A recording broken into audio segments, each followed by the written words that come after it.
We've been telling you about the hacking of high-profile celebrities. Their private and revealing photos were stolen and posted for the world to see. The breach happened this weekend to actresses like Jennifer Lawrence and Kate Upton. Many of those nude pictures may have come from Apple's iCloud storage account. This morning, there are questions about whether Apple could be at the core of the security breach.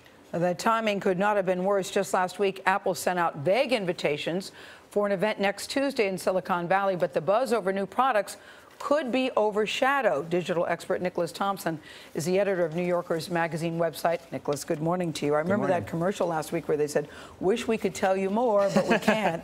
So what do you think they're doing over at Apple today? How did this happen?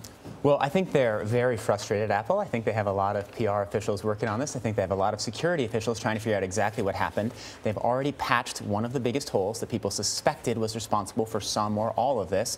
They're no doubt trying to do an audit to see if there are any other flaws, and they're planning for their big event next week.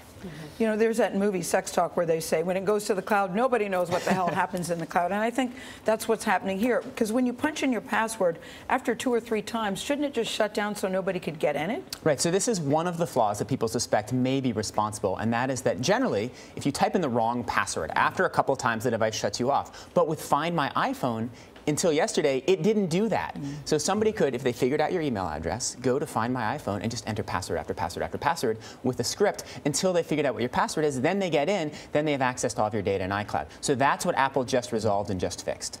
They do that automatically, don't they, in terms of going through a number of possibilities? Right, they go through the most common passwords, and if they find a match, then they're in. There are reports that Apple is set to introduce this new product, essentially. It's called the iPhone Wallet app, which you could have all of your credit cards, bank accounts on there. Given now the security concerns about this, how will that go over?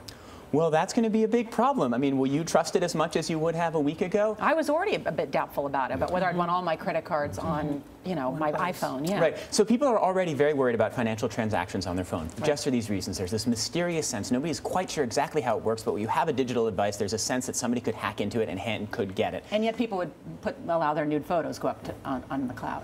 Well, yeah. Well, that's the counterpoint to this, which is, are we just going to be worried about this week, and next week we'll even forget it was Apple. We'll just remember it as the Jennifer Lawrence hack. Every company's been hacked. There have been so many security breaches for so long, and we continue to do more and more online. We continue to share more and more, and we continue to put more personal information, whether photographs or banking, into the cloud. So the trend doesn't ever stop despite all of these intrusions. So do you think this is the teaching moment? I don't think this is going to be the teaching moment. This is a big moment, and this is a big moment for Apple. This is a moment where everybody should go and change their passwords, as they should have done a long time ago. But I do not think this is fundamentally going to reverse all of these long-term trends towards more sharing, more openness, more in the cloud. This will set it back briefly, but not permanently. There is something odd, though, Nick, to see the FBI and Apple in the same sentence. Right. There's something Last year it was all about the NSA can hack into your phones, and this year it's hackers, 4chan. Nicholas Thompson, good to see you. Thank you. Good to see you. Thank you.